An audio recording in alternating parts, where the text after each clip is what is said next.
Hey guys, my name is Ryan and I am the King of Booty Fab. And today's video, let's try and get this doghouse done.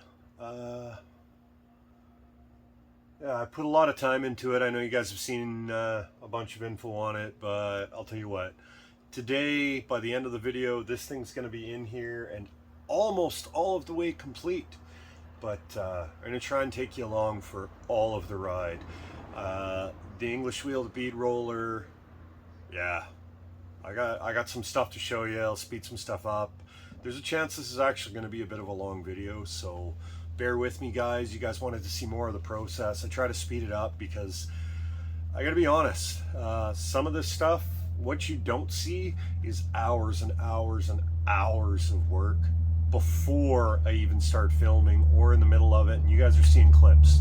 So I try to take you along for as much as possible, but nobody wants to see 12 hours of me building a doghouse, so let's try and keep you guys entertained in a timely fashion. If you haven't yet, do me a favor, subscribe to the channel. I promise you, nobody's going to try and sell you magazines. Nobody's going to cold call you about insurance. It just really helps me out, guys. Like the video at the end of it. If you pick up anything useful, if you enjoyed your time with me, or just if you feel like liking it, and drop me a comment, give me some feedback, tell me a story. I'll tell you what, guys, do the whole YouTube thing. I love every minute of it. But yeah, let's not drag out an intro. Let's just get at the cool stuff. You good?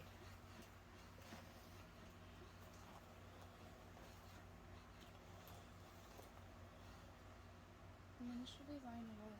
What? When should we line it up? Well, we'll put some shape into it. We're still starting out on the shape there. Is it tough on your hands? A little bit. So I want to try and get as much shape this way between here and here. Don't go too crazy that way, because that starts to undo the work you did. Okay? But we don't want to go this way and undo all the shape you put in. Because when you feed it this way, it'll start trying to undo that shape. Mm-hmm. So you want to try and work this way the best you can here. Okay? I can put a little more tension on it if you want. It just makes it a bit more difficult to get it in and out. It's okay. Do you want a little more tension on it? No, it's okay. I feel like that would hurt my hands more. Okay.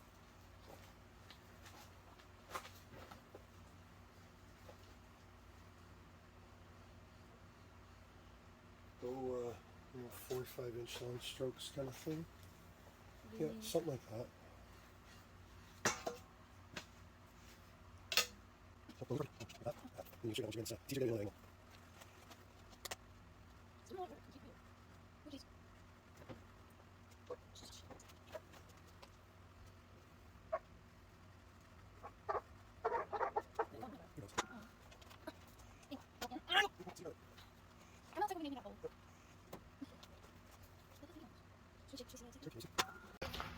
Okay, in we go. Okay, gotta hold it at the top there. I don't have long enough arms. Okay, so see it's touching at the top. It's kind of touching here. It's still got a bit of a bit in here. We got to give a little bit more shape in this area here. Okay. I have little arms. I know, you got it. Oh, you reached. Is that good for you? Uh-huh. Okay, a little more shape in it. Uh-huh. First off, I apologize for the scratchy voice. On the trip back from picking up the truck, I essentially lost my voice for about a day and a half. It's starting to come back, but it's kind of an on again, off again thing. So these blurbs might be a little all over the place, and yeah, just wanted to apologize for that. If you can't understand me, I'm not clear. So what we've got here is the piece that Jade was working on, and it didn't take very long to get a bunch of shape into this. I'm going to show you here so Jade can get out of her cramped position. So originally we were touching on the bottom corner here and here, just like so, and lining up here. Now you can see this touches here and it's almost touching here. Now I haven't decided exactly where this panel is going to sit, somewhere along here. This piece is going to roll down some because I want a more fluid shape there, but it's getting pretty close, so we're not going to go super far with this until we can do a bunch of work on this panel here. Now, the reason this piece overlaps this far is obviously this comes quite a ways, but I want a bead roll that is spaced about this far off of there. I want a bead roll here. I didn't want to cut the bead roll and have it come up this piece and then onto this one, have to line that up. It's easier for me to put the seam in between the beads and run this like this. And I'm also going to be flanging this piece up, so this is our flange for mounting it. I cut this one short. I'm not going to make that mistake again. We're going to hang this as low as physically possible here, so we got lots of flange to work that up. Now, you can see these lines here. This one's obviously marked passenger forward. The writing's on this side, so this is the outside, the top, whatever you want to call it. This one's driver, marked driver, pointed forward. Now, the reason for this grid is that this grid allows us to make a mirror image of it. We can compare the grids. Since these lines start straight, these are nowhere near straight anymore. We mark the lines on before we start. We can see that from this point to here was the basis of my line to roll this over. So on this piece, we will make a line that matches from here to here. We'll roll that over on my knee, just like we did here. We can see the bead roller lines. They haven't been planished out completely. The lines basically allow us to duplicate the panel without a whole lot of headaches. Grids are often awesome for this stuff. And when we're done, a little bit of nail polish remover, all this comes off. If you'll remember, this one had lines all over it too that came off. They will clean up. This is just work for the future. So now that this piece fits so well, okay, I'm not going to stress this one much further. We're going to do the same to this piece. You don't need to see that on camera because you've seen us push this bead roller a whole lot lately. We're going to make this panel match this panel. And the next step is to get this fitting a little bit better, shrink this area on either side so that I can get my shape there.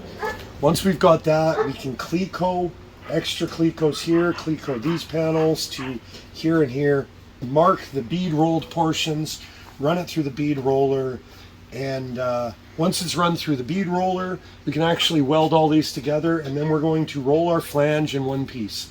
We won't be rolling the flange like we did here. We're going to roll all of that flange in one piece because I want everything to line up perfectly. The least amount of seams we have to line up, the better. So I can roll it, I can hammer it out flat, I can run it through the English wheel and put it back in the bead roller, roll that flange all at once, and we're just done. So yeah, we're going to do a bunch of work off camera when you come back. This stuff's going to be ready to go, and we're going to be marking for bead rolling. So this shows the two basically identical pieces. This side has quite obviously been run through the English wheel on multiple planes. This piece, all I've done is form it over my knee in a single plane bend. And the difference is subtle, but side by side it's super obvious when you notice how the light reflects off of that one versus this one. You look at this piece and you can see the light refracting in a straight line, and this piece you can actually see the light refracting in a curve, and that's the shape that we've put into that piece as opposed to that piece. It generally makes the piece look better. I love how the light dances off of it differently. It's just a better looking piece. It's also a stronger piece. And more importantly, it means that this piece is going to contact everywhere, whereas this one, if I go mock that up right now, is going to have gaps. Just kind of a cool side-by-side comparison before and after. Well, figured I'd take a break in this heat. It is absolutely cooking in here. This is why I couldn't live south of the equator, because I'm dying. It's actually super humid being down at the coast, but excuses. But I took a break from banging the metal so that I could go pick up the mail, because Jim Stanley, he sent me a care package and it just showed up, and I am blown away. I can't say this enough. Thank you so much, man. This is seriously a game changer for me. So I'm going to open it up. I'm going to show everybody, and you better believe this is getting put together or put to use right now. Like, this is awesome. I'm speechless. I'm saying a lot for being speechless, but believe me, I don't have the words. Thank you, man. I'm grab a knife and open this up. Okay, so I mentioned the other day in a video that I could seriously use a shrinker stretcher, and Jim had commented if I throw one of my Amazon wish list that he would order it up, send it out for me, because he loves the videos and he's learning a lot. And I don't know how to express it other than the fact that I'm speechless. So just thank you again. And I'm going to show everybody what this is in case you don't know. So basically, a shrinker stretcher is a tool that, say on a flange, or you're trying to shape something, once you've started to form the metal, sometimes you need a little more metal, sometimes you need to shrink it, you need a little less metal to get rid of ripples, you need things to form around. In my case, I need to shrink the upper corners of the DogHouse here so that they follow the shape that I want. Now, usually the shrinker stretchers that you see are small units. They're usually like yellow and blue. They're kind of boxes this big. You've got 2 units on the stand with a foot pedal.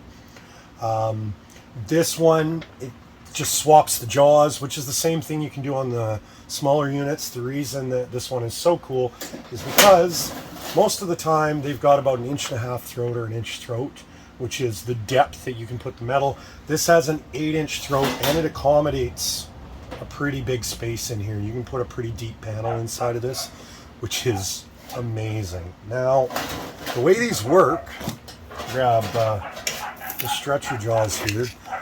This is the lower jaw for the stretcher, and you can see the jaw's in 2 pieces. This is held together. There we go. It's held together with a spring. Now, this has little serrations on it essentially, so that when you have the top and bottom jaws, they push together, and in this case, this being the stretcher, they start together, they push up against a ramp, and when they're forced down, these ones would spread apart while they're clamping the metal, which would stretch the metal in the middle. Now you can work around your area, and these will, you just pull the handle. And as you can see it here, there's a little gap right here, and if you pull this handle down, the jaws come down, they pinch, and so this being the shrinker, it squeezes it together, and when you let up, it releases out, it releases the tension, and you can just keep doing this as you work the metal through the piece. This set of dies will shrink the area. The other side of dies will stretch it. Now, I talked about flanges. It's super easy. If you've got basically a 90-degree, a piece of angle iron, if you were to shrink and stretch one edge of that, you could make it become an S-curve. And an angle is a super strong piece of metal. So being able to shape it in a curve, say around a taillight flange for a pocket light, around a door opening, being able to shrink and stretch to roll that, the possibilities are endless once you can do that. And I kind of put this in here thinking the base unit would have been amazing. This is, wow. I am so stoked to put this to use. So Jim, thank you again, man. I'm blown away. I'm gonna eventually build a stand for this with a foot pedal. It's super simple. It basically, you end up putting a clamp on the top here, rods come down to the foot pedal, you make it foot activated up at, just above waist height, workbench height, and that way you can feed the metal with your hands, step on the foot pedal. I will end up doing that. For right now, I can throw it up on a bench table, even on the ground. My daughter, my wife can operate the handle while I work the metal. We can make it fly. But this changes things. This means I can shrink stuff.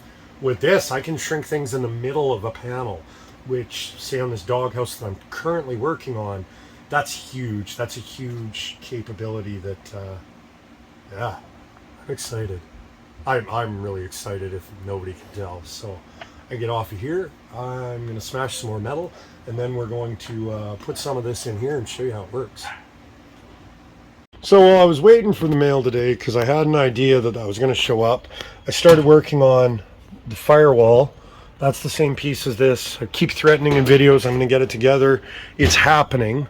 Obviously, I want to get that piece in, and I want to get the floor from here down to here in. I want that so that I can start filling in the gaps.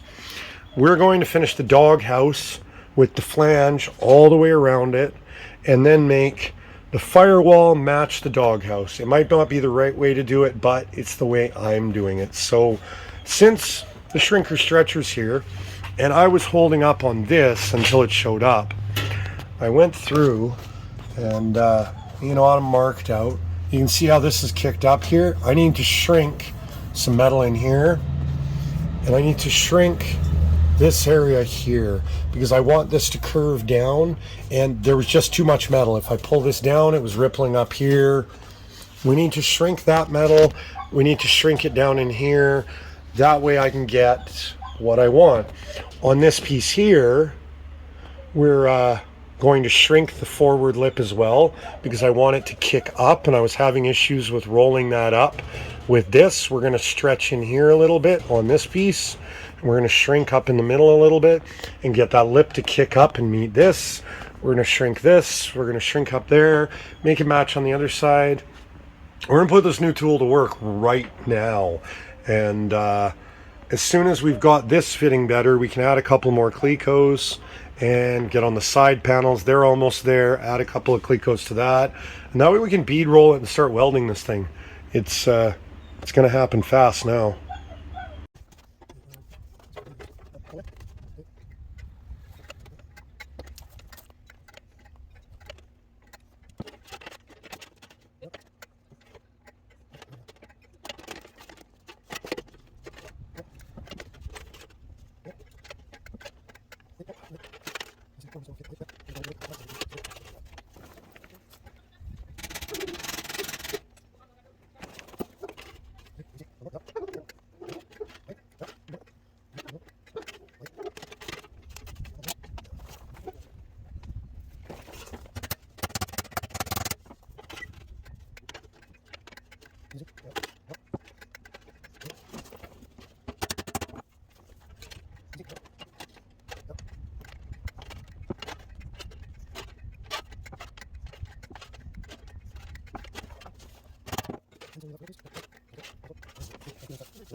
Tell you what, guys, I always wanted this flange here, and the English wheel just wasn't quite cutting it. I needed some pretty drastic movement.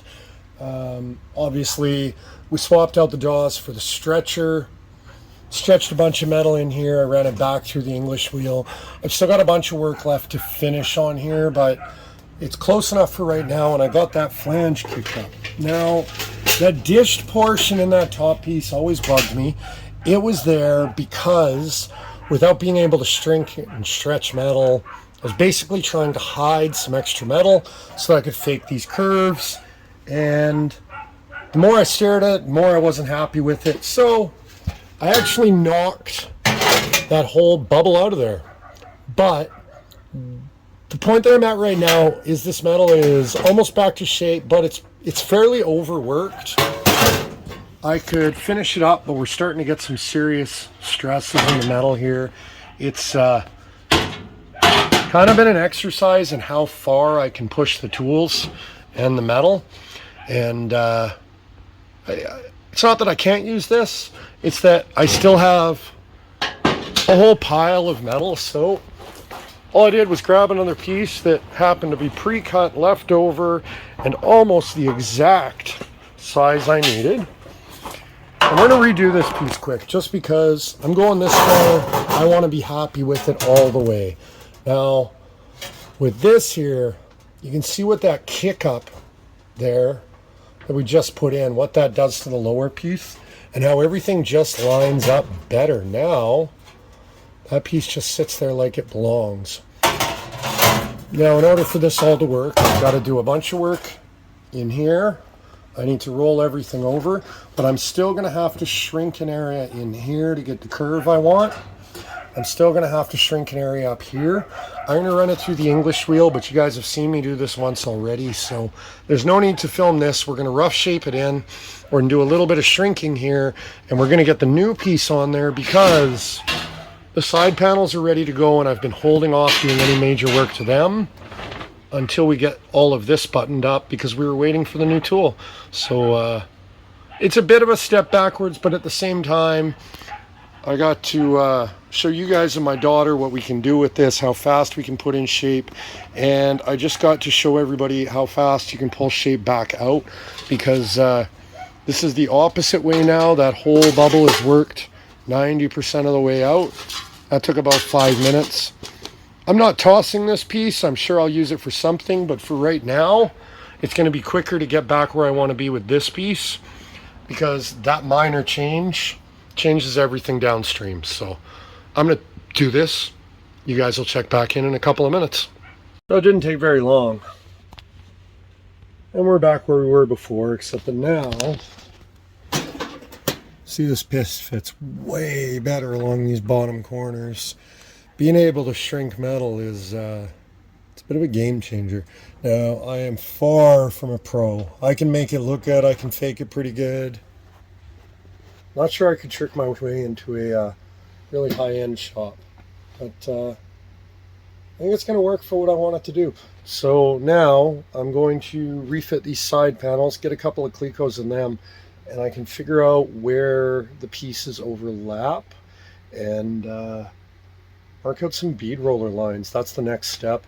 Is I don't want to trim anything back and do the final fitment until the bead roller lines are laid out, because obviously I got to trim back a bunch of metal. You can see it overlaps quite a bit there, and side panels are going to overlap even more. So I need to figure that out and get those bead rolled. So we'll set up the camera, we'll hammer on some lines, and throw some more Clecos in here, and we can start tacking this thing together. Yeah, I have it all done for the weekend. Well, pretty much. Should have it. Yeah, we'll have it done. Well, everything's Cleco together. See the dark Sharpie marks here, shaded in so that we can we know that's the section that drops down. See, side panel, center panel's got 3. Mirror image on the other side.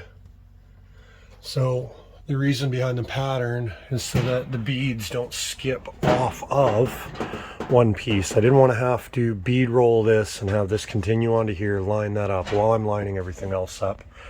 It's just too much work. There's too much margin for error there. And it's still going to give us a pattern kind of similar to what we got going on down here. So it should work out pretty good. I got tonight to stew on it though. I'm packing it in for the night. I got some video editing to do, and I got to take a drive into town tomorrow morning with the wife. So for tonight, this is where I'm leaving it. It's Cleco together.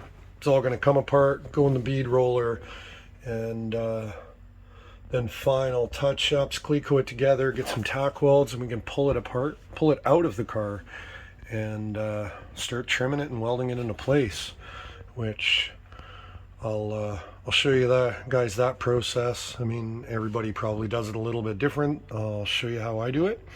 We're going to weld it all up, then grind it down, blend out the welds, run it back through the English wheel. We're still far from done, but Having all 4 pieces together is a pretty big step, and that's where I'm calling it tonight. This one first.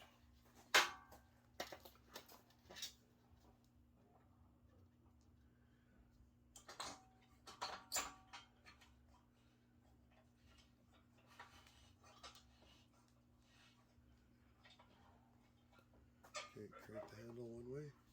Whoa, whoa! Slowly, please. All right. Other way.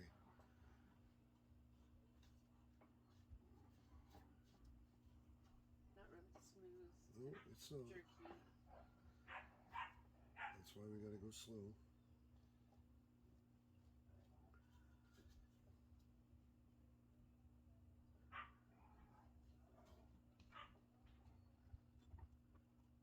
Listen,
please.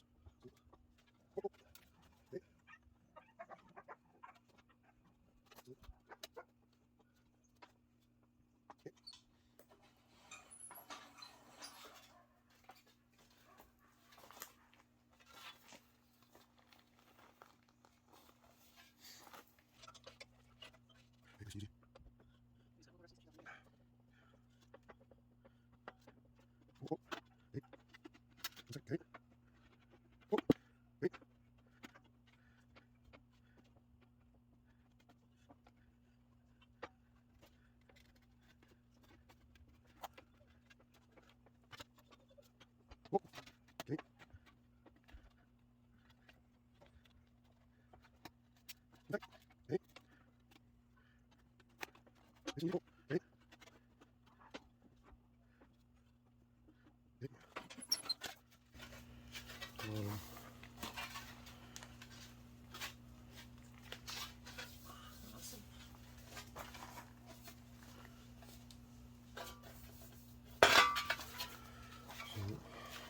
Outside corners too. There's not a whole lot left to this. I might have to shape it a little more in English for you. But that's what it is.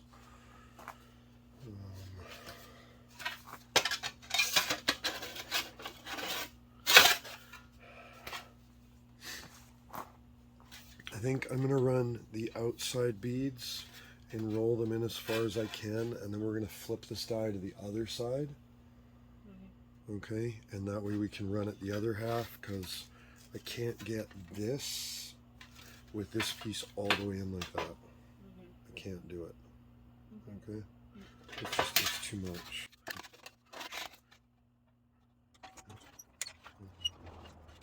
Okay, oh, oh.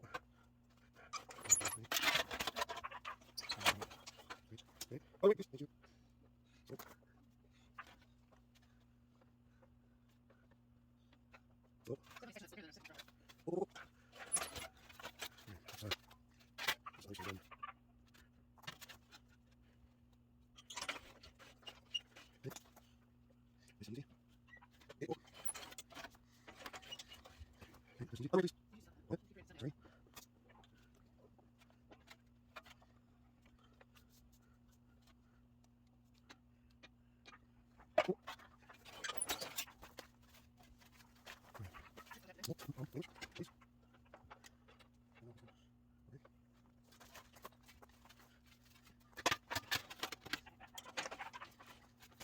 Slow on, please.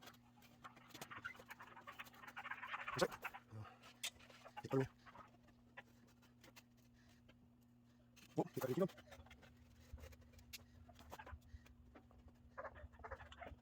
Oh. Oh, hand over to you, I can go there. Okay.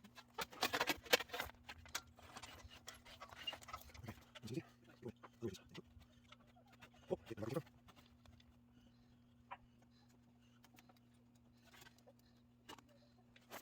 Oh.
Well, now that it's been bead rolled, you can see panel pulled here. I'm going to have to flatten that out.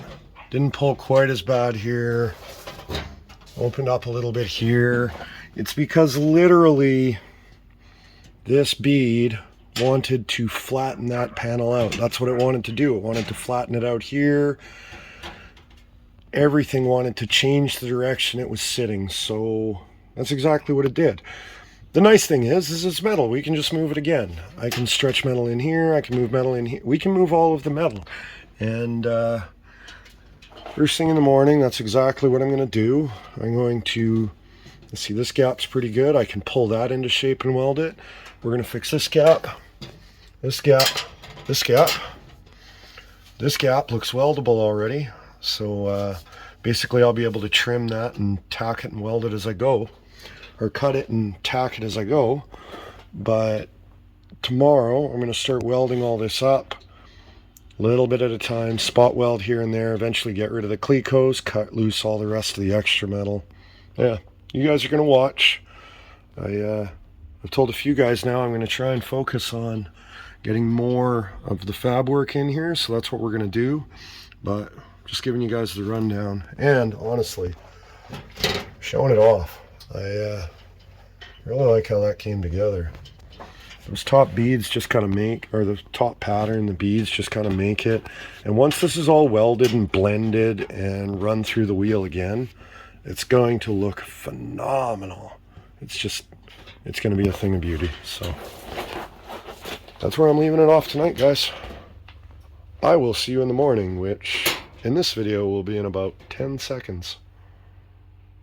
Well, I don't really need it in the car anymore, so no sense in working in a cramped up space. I already hit my head 3 or 4 times. I'm gonna tweak all this up here a little bit, and I just got to get that to fit a little bit better, and then we'll start at the spots that fit really well up in here, trim back the metal underneath, butt weld it. This is all getting butt welded, blended in, and then we'll metal work it so that it all shows like one piece. And yeah, should be a nice piece once it's done.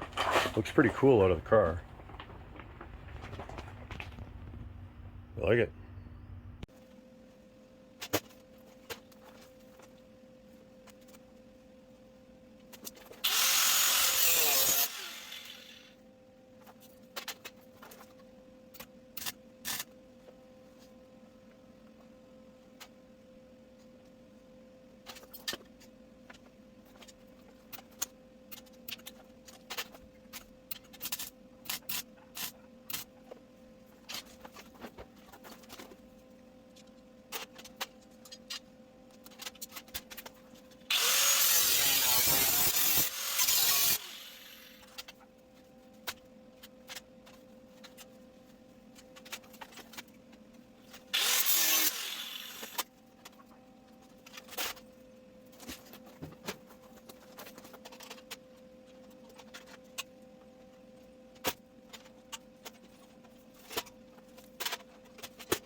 Okay, so part of the reason that this was standing up here is this was actually continuing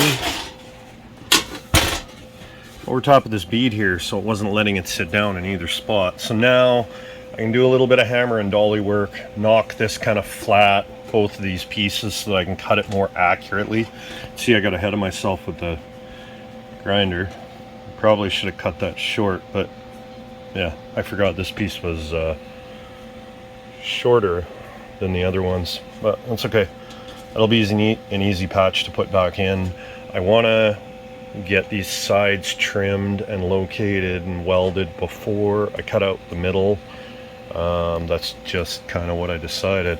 And that'd be cool to show you too, like these clecos. I showed you how they work. This is what it looks like on the back side. It's good that it's focusing. You can see how the little steps grab the metal, pinch it in. I mean, like you can see, it's holding it all together. It's just a clamp. Temporary rivet. So yeah, super handy. I've had this thing apart a couple dozen times now. Just goes back together the same way every time. I just finished welding it up.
You guys are just gonna have to trust the process right now. It's a little bit rough at all my seams. Believe me, I'm gonna body work that out.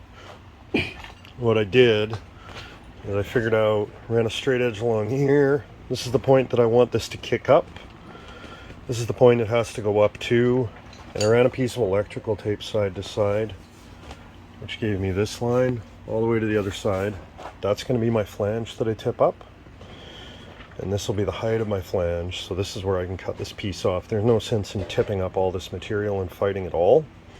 So I'm going to trim this back. I'm going to do a little bit of body work, make sure that the shape is exactly what I want.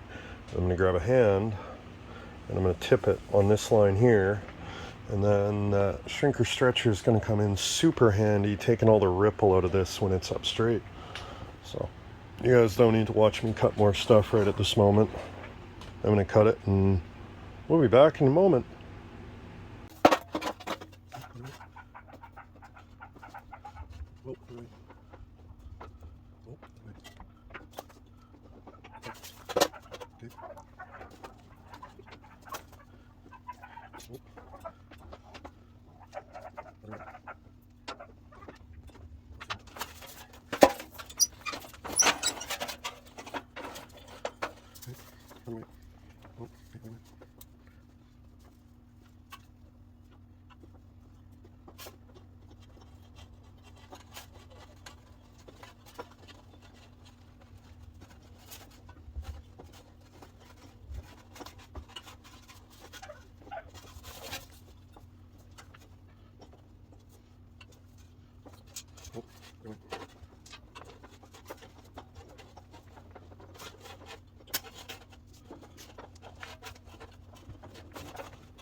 Okay guys, so I threw the Clecos back in the back that were holding this in before. And you can see now this flange is sitting here. This is the point where it's going to tip up.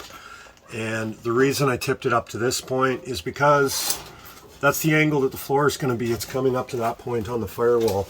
There was no sense in running this flat all the way when I know that's not how the floor is going to lay. I've already got that envisioned. Somebody's going to notice that obviously the flange that I tipped up is not wide enough. That's my own doing. I will admit I totally messed that up. I got ahead of myself and trimmed it back a little bit too far. Started with a piece that wasn't quite as big as I should have. I underestimated what I would need, and yeah, so I'm going to have to add some to the flange. You guys don't need to see all that. It's the same thing over and over and over again. Don't want to bore all you guys. So for right now, this is where I'm going to leave this video. You can see the flanges up here. I got to do some metal working up here, some finish welding, grinding. I got a whole lot of hammer and dolly work to finish this piece out. Fill a couple of holes that I overcut. But yeah, The doghouse is in here and it's looking super cool. It's going to be a phenomenal piece when it's done. The flange up top, this is where I'm going to build my firewall off of. I'll build a flange that bolts to this. I'll use Clecos for now, which will give me my center line for my riv nut holes later. And then from there, I'll build it out into the firewall in as many pieces as I need to make this whole thing flow. Obviously, I want the sheet metal in the car to look good from everywhere. And there's not a whole lot of interior going in this, so you'll be able to see all of the sheet metal when it's done. I'm not covering up any of my work here. I may actually just brush the finish and clear coat it, because if it turns out good enough, I don't even want to hide the beads on it. I want to show off what I did. So for today's episode, that's where we're done, unfortunately. Or fortunately. I don't know. This might be a long video. I guess I'll see once I edit it. Jim Stanley, thank you so much. As you've noticed, the shrinker stretcher is coming in super handy. I absolutely love it. I'm blown away. I'm not quite as speechless as I was the other day when I got it from the mail, but YouTube is probably the best social media, hands down, I've ever been a part of, and I can't thank you enough, man. I'm going to be using that thing, I wouldn't say every day, but believe me, it's going to get a regular workout, and thank you. I greatly appreciate it, man. I'll tell you guys what, if you haven't yet, do me a big favor, subscribe to the channel. It'd really help me out.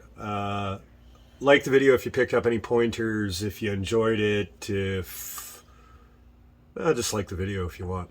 And drop me a comment, give me some feedback, do the whole YouTube thing. I love hearing from you guys. Seriously, I get PMs on Instagram. I see the I do my best to respond to every comment on YouTube. I love the PMs, the messages, the stories. I've gotten some emails. I got some emails from guys. I'm going to share some info later on about the Olds motor and stuff, some super cool stuff, some diagrams. When I'm working on the motor, I'll share all that again. But guys, seriously, keep it coming. I'm loving this. This whole experience is absolutely phenomenal.